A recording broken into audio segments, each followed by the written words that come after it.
চায়নার প্রত্যেকটা metro station কয়েকশো বছর চিন্তা করে তারা তৈরি করছে।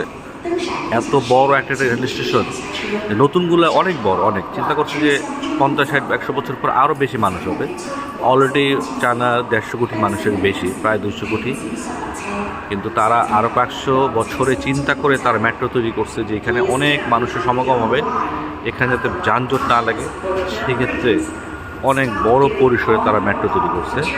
এবং 1 থেকে 1.5 মিনিট পর পর তাদের মেট্রো আসে এবং এখানে সাইনিং দেওয়া আছে কে কোথায় যাবেন, কোন লাইন থেকে কোন লাইন চেঞ্জ করতে হবে। অনেক দেখেন কতগুলো লাইন, একটা মেট্রো স্টেশনের কতগুলো লাইন।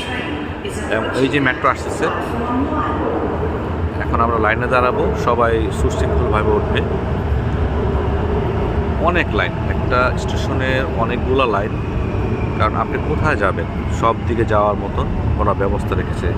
এবং সবচেয়ে জনপ্রিয় বাহন হচ্ছে চায়নাতে মেট্রো, এবং সারা বিশ্বেই মেট্রো খুব জনপ্রিয় হয়ে উঠছে এখন, কারণ মেট্রোতে সাশ্রয়, সময় নষ্ট হয় না, দ্রুত গতিতে মেট্রোতে যাওয়া যায়।